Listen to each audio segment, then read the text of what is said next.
like we have reached critical mass.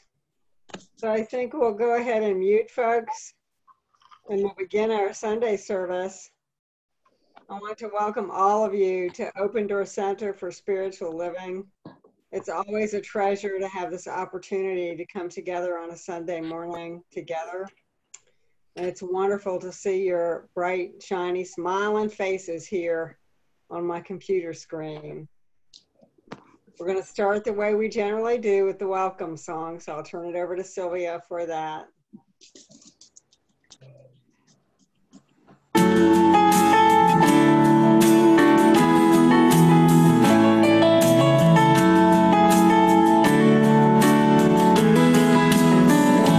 Welcome to a place that knows you as God.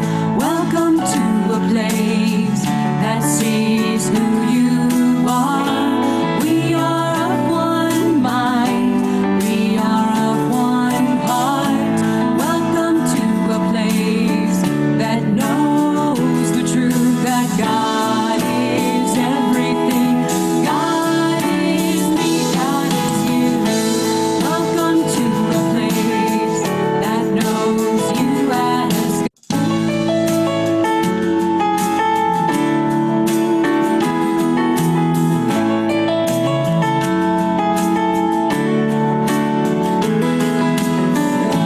Welcome to a place that knows you as God. Welcome to a place that sees who you are. We are of one mind. We are of one heart.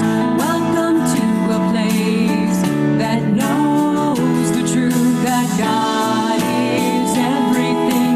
God is me, God is you. Welcome to a place that knows you as God. Welcome to a place that knows you as God.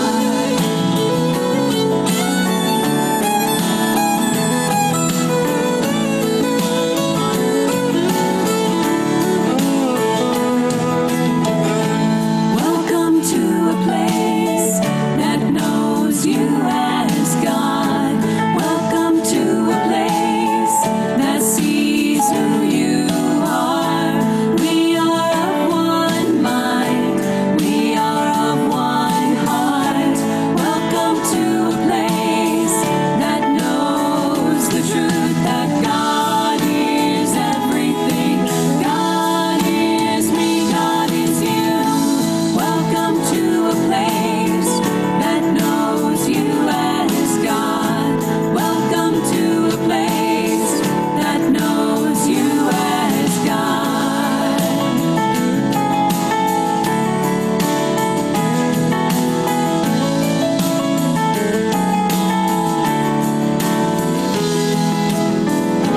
Welcome to a place that knows you as God.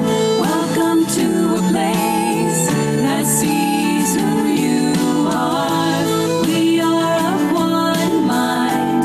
We are of one heart.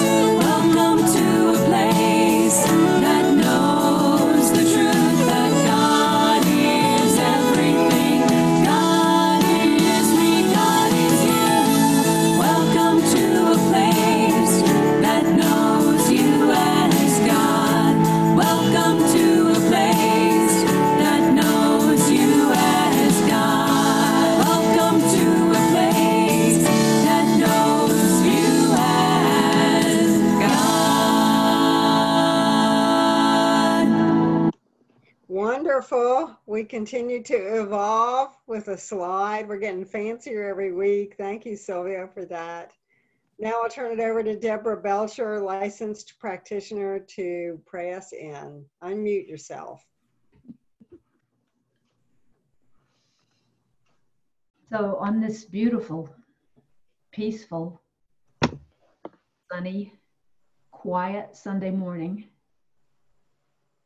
we gather with gratitude, with appreciation, to enliven our awareness of the presence of spirit all around us and within us. And this is a celebration. This is a celebration that that is what is true, and that that is what happens every day, everywhere, all the time, within and around every circumstance. So I know that this celebration is a celebration of that truth, and that it renders each of us more enlivened, more clear, more at ease and happy in our world, more powerful in our expression of this truth into our society, which in all of its magnificent growth and expansion at this time is fully expressing that divine truth that Spirit is. I know, paraphrasing the words of Ernest Holmes, that everyone in this world, on this planet, is blessed with success, prosperity, and happiness, that this is always coming, more of it coming. I know that divine guidance enlightens the collective mind of the people of this planet in their choices, in their actions, and in their movement every day through what they choose to know is theirs to do. And I know that we can all rest in the peace of knowing that the all-knowing mind contains the answer to every challenge which confronts this planet, and that all of these answers are coming forth now amidst whatever is going on. And so I bless this planet, I bless the inhabitants, every single one, because each is instrumental in bringing forth more light and more love.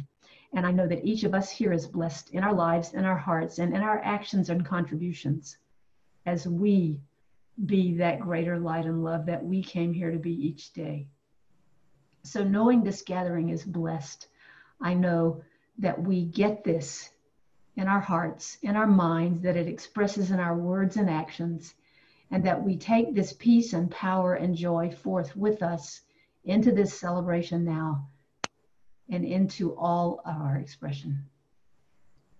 And deeply grateful for this truth. I simply rest in the knowing that it is true, that I am simply speaking what has always been and always will be. And I release it into law, into the dance of life, where it's already happening and where life simply says to it, yes, again, as we say together. And so it is. Thank you, Deborah. I indeed felt the world alchemicalizing and transcending as you spoke those words. That was a wonderful treatment. So it's our delight today to bring to our screen once again Celeste Lorenz. Celeste is a licensed professional practitioner with the Center for Spiritual Living, Asheville. She and I started, we took pre-practitioner classes, practitioner training. Yeah, wow. So we've both been around a long time. So I'm going to turn it over to Celeste to unmute herself and share with us this morning. Thank you. Thank you. Thank you, Reverend Barbara. And thanks for having me again. I enjoy coming and participating in your Sunday celebrations, especially now that I can do it from home, and it seems to be my favorite place to be. So welcome to all of you, and thank you for being here on this beautiful day. The title of my talk today is Tipping Point to Turning Point, Thriving in Life's Extremes. And Sylvia is going to be showing my PowerPoint slides. We just decided to keep it easy this time. So Sylvia, would you pull up the first one? So the topic is about turning points in our lives and thriving in life's extremes, and how we do that, how we best do that. Turning points require us, when we come to them in our lives, to either stay the course that we are on or to change directions. And those decisions that we have to make during that time hinges on the resilience that we have inside of us during times of extremes. Next slide, please. You may be familiar with the Chinese philosopher Lao Tzu, and he's quoted as saying, "If you do not change direction, you may end up where you are heading. Now, if this seems humorous to you, as it does to me, because I can sometimes see myself in that statement. There are times on our journey when we know we need to change directions and we don't really want to. And sometimes we're unconscious, in which case we usually do end up where we're heading. So now we are on a different type of journey. In fact, we are on an unknown journey, potentially the most amazing journey of a lifetime. And this is a time when we are going on this journey. We're going to a place where we've never been before. We have no travel guides. We can't do any internet searches to find out what it's going to be like when we get there, or even when we will get there. Because unlike most journeys, we have a one-way ticket on this journey. And we also do not get to choose our traveling companions because we are all in this one together. You know what journey I'm talking about. It's the current journey our world is on. We all signed up to be here, so it is up to us to be grateful for this opportunity to be here during this huge time of transition when we've known this was coming. This appears to be the tipping point, the big tipping point that many evolutionary leaders have talked about. And it's been coming for years. It's been building up. It's been being talked about. We've been seeing crises over many years leading up to this time. Many of those things are being ignored. There's financial crises, increasing poverty, global hunger, climate change, which affects so many areas, challenges in every aspect of life, education, medicine, healthcare, government, and technology that's changing so quickly.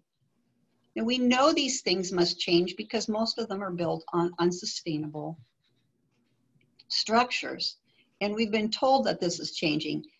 At the same time, there are wonderful new things that are developing at grassroots level. And we don't get to hear about those things so much. What we hear about right now is everything that's going wrong. So it can be literally overwhelming. And while this talk is not about all the things that are going right, that will be another topic, perhaps, another talk. This is really about how we use what's inside of us to not just survive this time, but to thrive through this time. So it seems like 2020 is the big tipping point when maybe we can now begin to see from tipping to turning. We may see a turning point. It certainly is a big wake-up call. It's an unveiling and a revealing of many things. And it can also be very confusing. People are waking up at record levels. They may not be waking up the way you or I are, and not necessarily thinking about the things in the way we are, but people are waking up and looking at things differently. And that's the beginning of a change. I've been listening to Matt Kahn frequently lately, and one of the things that he said about waking up is, and I paraphrase this, the only person who needs to be awake in my world is me. I'm responsible to wake me up, and it's not my job to wake up anybody else, even though sometimes we want to kind of push people along and give them nudges and give them information to help them wake up. But the key that he said is when I commit to my own awakeness, then I hold space for other people to do the same and to become awake. I don't have to try and wake people up. So what is a tipping point? Next slide, please. Next slide. Malcolm Gladwell wrote a book called The Tipping Point. I don't know if you're familiar with Malcolm Gladwell. He's a young man, maybe not so young. He wrote this about the way things are changing in different areas of life. I have not read the book, but I know it's about shifting and changing of ideas. So he says that the tipping point is that magic moment when an idea, a trend, or a social behavior crosses a threshold and it tips and it spreads like wildfire. So that's a key to a tipping point and a turning point. And we see it in business, we see it in in our personal lives. We see it in government. We see it around the world. And yet right now, we are in the middle of this tipping point, and we're wondering if we're going to be running into something that we just don't know how to turn. You can go back to full screen. We are each a microcosm in a larger macrocosm in our world. Another way of saying that is the world is a mirror to our inner self. But we've all had tipping points in our personal lives. And I know each of you have. I know you've each come to places in your life where you felt like you've been on the very edge of who you knew yourself to be in that moment. A time when you had to step forward into an unknown experience or stay safe and turn around and stay where it's comfortable. Sometimes we want to go back to a time when things were simpler, when they were more comfortable, not so complicated, and we maybe didn't have to make so many decisions. Do you all recognize times like that in your life? Anybody feel like they're in one now or they've been through one? Could we have the next couple slides? I thought I'd bring in a little bit of humor here. But sometimes you feel like you're right in between a rock and a hard place. You ever feel like that? I don't know which way to go. I could go here, I could go there, but I don't really know. But maybe there's just a little bit of wiggle room right in the middle. Maybe I don't have to make a decision. Or maybe I can just sort of stay where I am and something will shift and I don't have to. So we obviously all have those kinds of experience. Let's see the next slide. Or how about this one? Nope, back one. No. Next one. There you go. Here's one that says, welcome to another one of life's brick walls standing squarely in your path. Please choose from the following options. Do you want to go over it, under it, around it, or through it? There are many ways we can sometimes get through an obstacle when we are thinking about how we're going to deal with this problem that we see in our life. Right now, people are wanting to go back to normal. They want to go back to the way it was last year, but tell me, if you can, in your own thoughts, was last year normal? Did anybody on this call think that last year was a normal year? Or how about the year before? We haven't been in normal for a very long time. Perhaps what people really want is to be more comfortable. They want to be maybe more in their comfort zone. Next slide, please. So, next slide, there we go. While a comfort zone can be a beautiful place, not much can grow there. We all are familiar with that one too. I'm really comfortable. Unfortunately, sometimes comfort zones are not always beautiful places, but they are just comfortable and we don't want to move out of them. You can go back to full screen. So we know that there's no going back. No going back to the way things were when we were children or when we were 30s. And would you really want to? Most of us don't want to go back to those times. And most of us, think about it. Do you want to go back to the way things were even 6 months ago or 8 months ago? We can't do that. But if you could go back to how things were at the end of last year, would you really want to?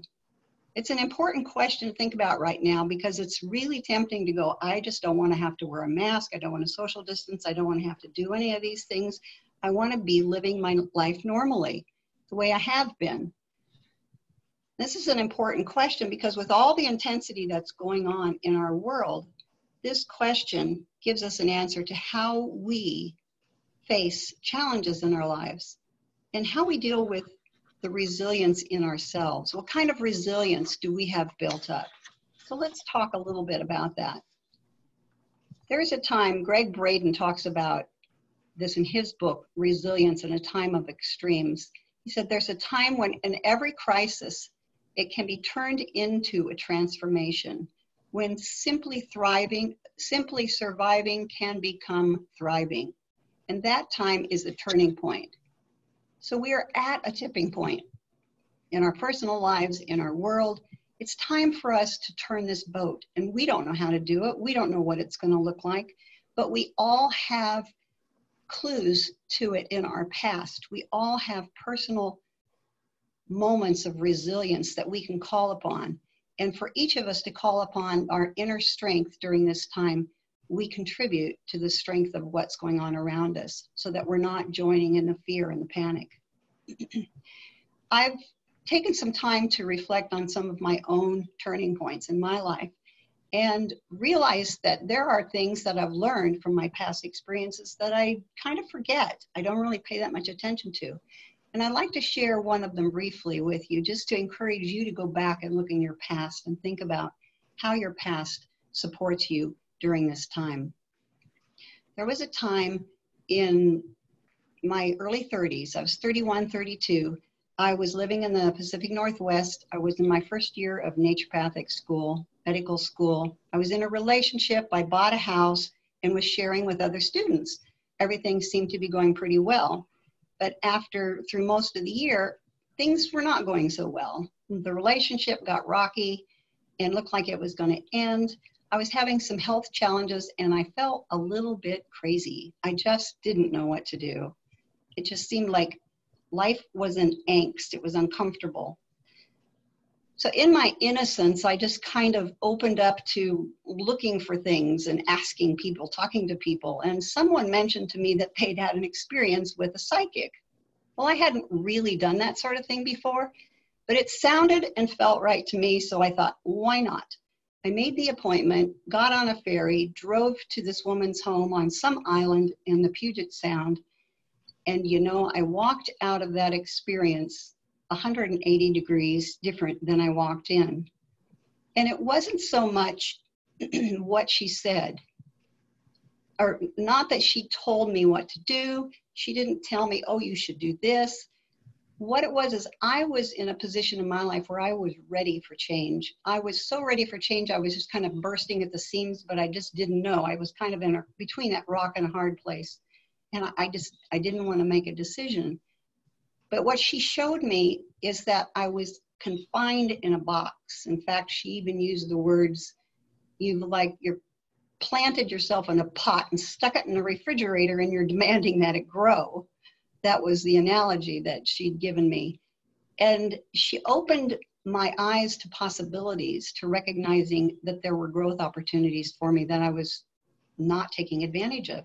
And somehow it felt right. I walked out of there going, I'm going to quit school. My relationship's already ending. I'm going to sell my house. I'm going to move to the country and I'm going to take care of myself. Now, I didn't know how that was going to happen. It was 1982, 83, somewhere in there. And I don't know whether any of you remember, but interest rates were about 18% back then. The housing market was terrible. You couldn't sell a house, hardly. And I had only just bought it the year before. So I decided I'd sell it myself. And boy, did I have realtors knocking on my door saying, you can't do this. You can't do this. It's a terrible market. You can't sell it yourself. And I would shut the door in their face. I would go back and sit in my meditation and just concentrate, knowing I was on a path. And by golly, I didn't know how it was going to happen, but I was going to stick to it because that was my opportunity right then. And you know, within 2 months, my house was sold. I had packed up my stuff. I moved to the country. Just as though dominoes fell in a row in perfect succession, I was led from one person to another person to another person. And I ended up in a cottage in a little mini resort with a job, a cottage I didn't have to pay for. It was in nature. It was right next to a beautiful little river. And I got to spend the whole next year there and work for them, no rent, and heal myself. I don't know how that happened. To this day, I don't. But what it taught me is that when we trust the direction and the guidance that we're given, and we hold fast against the naysayers, miracles can happen. And so that was it was a powerful lesson for me. And I've had other things like that happen in my life, as I'm sure each of you can point to. But let's pull those up and remember times in our lives that we have the power to change our own direction. And we have that resilience within us. I want to share just a little bit. Oh, one of the factors that Greg says in his book about turning points, which is important, is that in order for us to take advantage of a turning point, we have to have the wisdom to recognize this is where we are. We are really at a turning point in our life, and we certainly are in our world. And we have to have the strength to accept and embrace what it shows us. We have to have the courage to look, because sometimes it's showing us things we do not want to see. So in order to really take advantage of that, we have to be able to open up to the possibilities. So in that light, what I'd like to do is share a little bit more about some, about some of the factors of resilience. And there's a slide that I'd like Sylvia to show next. This slide is a framework for resilience, and it's put together by the National Victim Assistance Academy. And basically what they talk about is creating resilience is our capacity to recover quickly in adversity. And the first 5 of these are in their, it's in their program. And self-knowledge is the first one that I was just talking about. It's about looking at ourselves, looking at our lives, and examining what we have, what experiences we have that can empower us during a time that we are going through change and maybe adversity. So I've just talked about that one. Personal sense of hope is one. Our ability to cope in a healthy way. Having strong interpersonal relationships are important. Having a personal meaning in life. So these first 5 are part of the National Victim Academy's resilience program. Greg Braden has added the 6th one, which is a personal practice. And I'd like to spend a little time, I just want to touch on each of these and then spend a little more time on the practice one at the end. You can go back to full screen.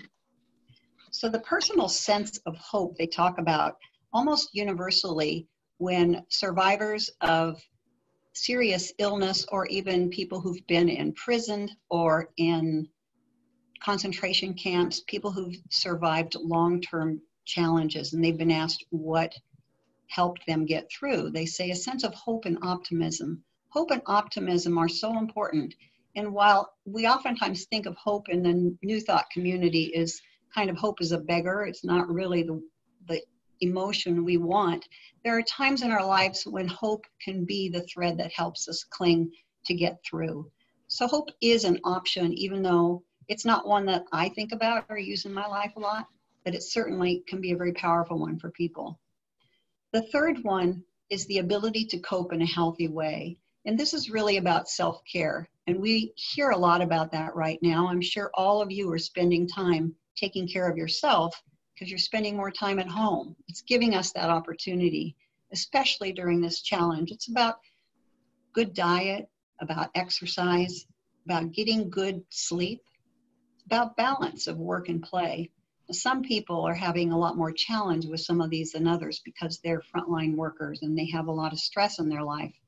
Those of us who have the opportunity, we can spend time in self-care. But self-care is an important aspect, no matter how stressful we are living.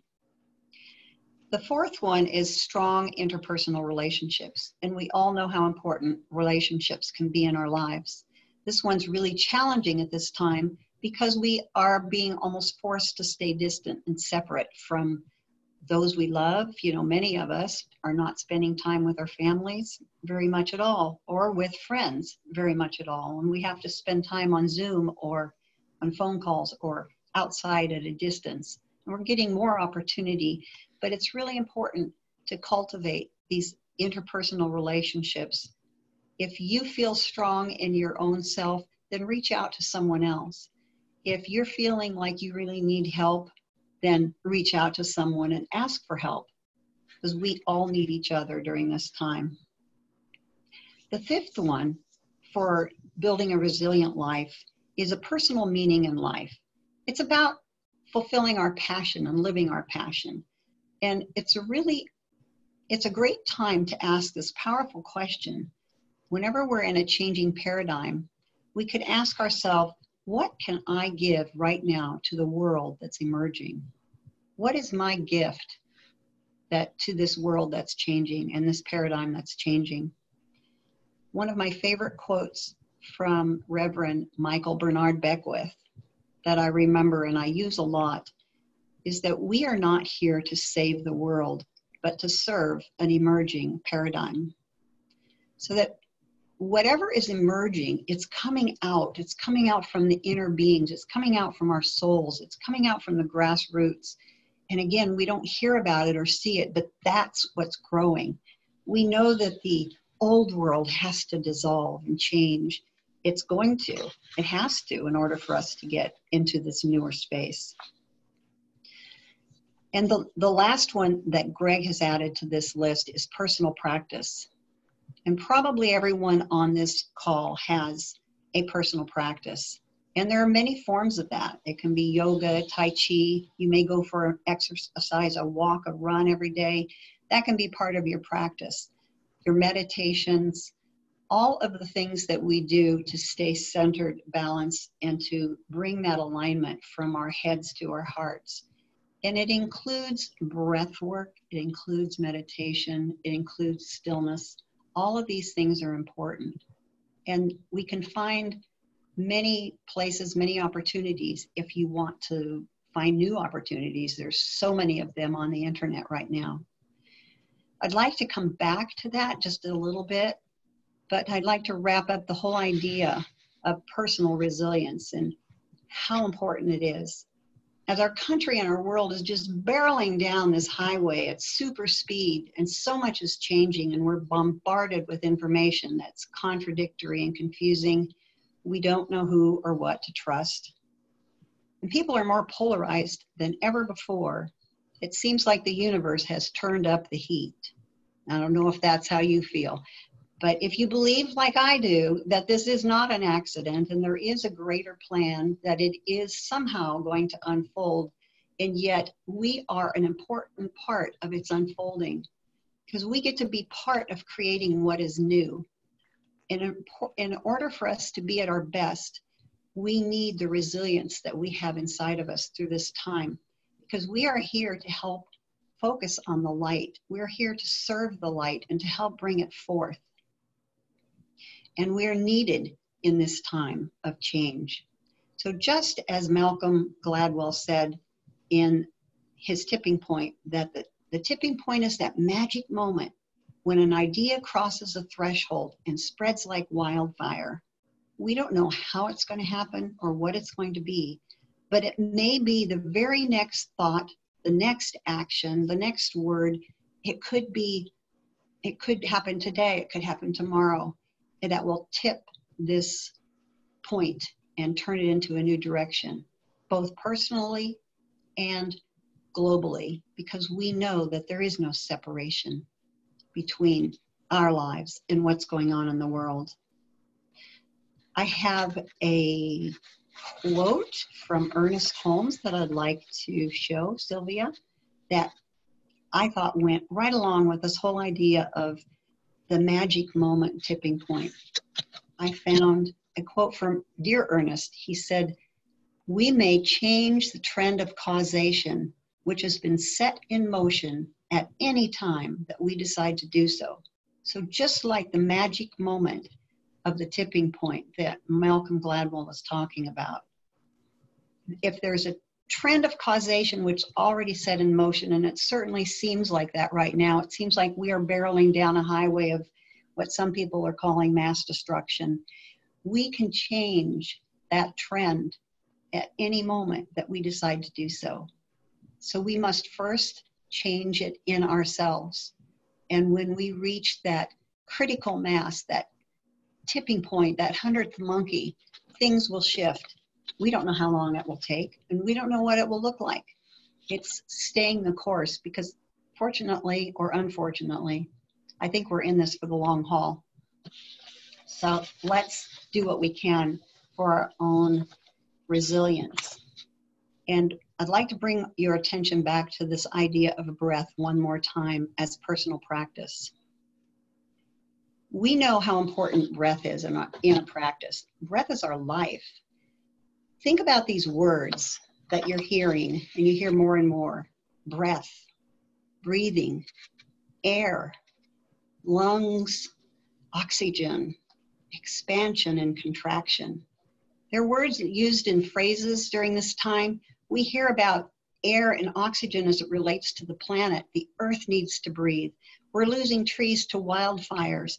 That's overheating our planet because of the loss of trees. We hear the phrase, "I can't breathe," which has become the slogan for the Black Lives Matter movement, certainly one of their slogans. And this virus that has brought the world to its knees is about air, breath, the lungs, oxygen. Do you think there's a message here? Do you think the universe is trying to tell us something? How can all this focus on breath not be relevant? I encourage you, as I'm thinking about it more and more, and of course, in my perusing and listening online, I found another wonderful Matt Kahn lecture that I listened to called "We Belong to the Light." Some of you may have heard it. And in it, he was talking about so many things, and I caught this phrase, this section where he said, you may feel like you don't know what the light is, you don't know how to connect with it, you don't know what it means, you don't know how to, you can't taste it, touch it, feel it. You know, how do I really connect with the light? And he said, the light is present in every breath we take. It is forever within us as the evolution of our breath. So when I'm aligned with my breath and I'm aligned with my thoughts and my heart, then I can be with my breath and know it as the light of all things. So maybe we are being asked to open up and expand into that light of greater consciousness in a really, really big way. All of us are. And some people may only get it as breathing and the air and the oxygen on the planet and not burning the trees down. And who knows exactly how it is. I just feel there is such a powerful connection that the breath is our connection to life itself, because we know it's the one thing that we will all disappear if we don't have it. So powerful, powerful expansion by using our breath in our practice and using that to connect to the light within us. So in summary, resilience during extremes is telling us to stay awake, to gather your resilience tools of personal strengths, self-care, and nurturing relationships, and to practice. Maintain your spiritual practice. I'd like to close by inviting you to close your eyes as I give you what I'm looking at as a new invocation and benediction in my life that's been given to me. And I'm first going to read a quote from Ernest Holmes. So take a deep breath.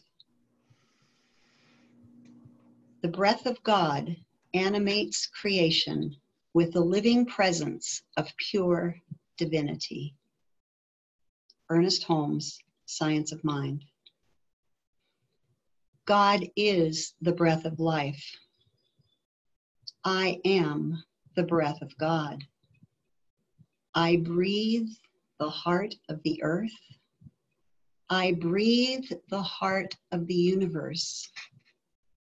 I breathe the heart of all beings.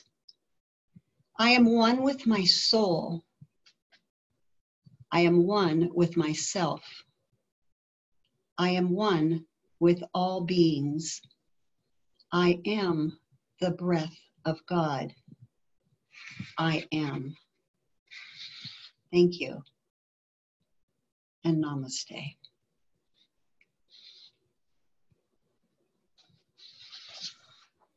What a beautiful message, Celeste. Thank you for sharing your wisdom. And thank you so much for focusing on ways that we can continue to be that tipping point. I truly know and believe that when we get to that 51%, we're going to see things change so rapidly for so many in so many wonderful ways. And I know that it is small communities such as ours that are holding that truth in alignment and seeing that manifest ever more quickly and ever more fully in our lives today. Thank you. That was amazing. I now want to turn it over to Deborah. She's going to unmute herself and share a piece of music. Which you will all recognize.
Wonderful.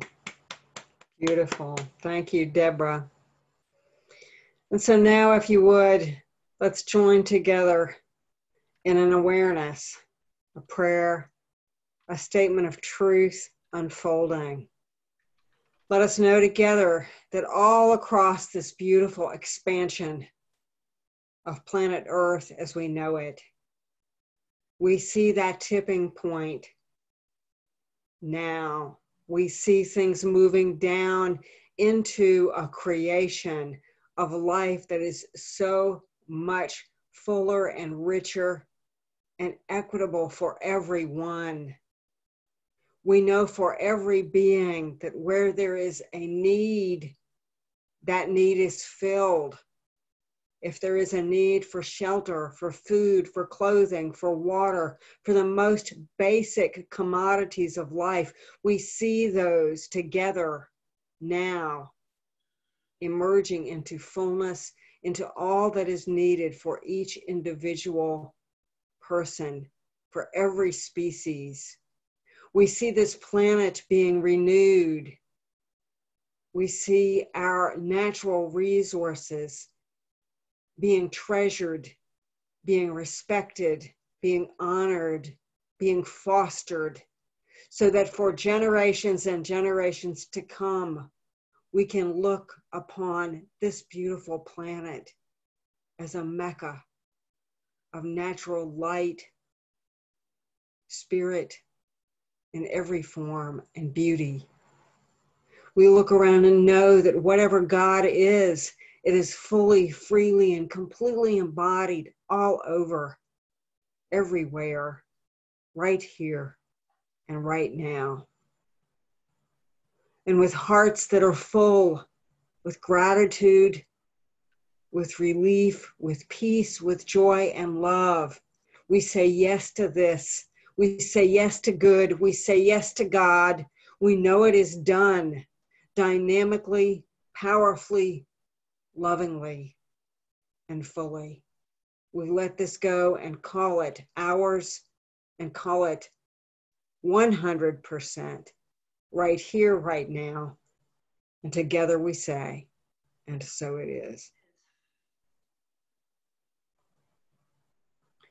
So we have reached the last of July. When we next reconvene for a Sunday service, it will be the month of August. Wow. If you are still seeking to make a donation to Open Door this month, you can do that. Go to our website, which is findadeepertruth.org. Click on the donate button, scroll to the bottom. You can read that material there. It's pretty good stuff. And that will allow you, when you click on the button, to either donate by using a credit or debit card or through PayPal.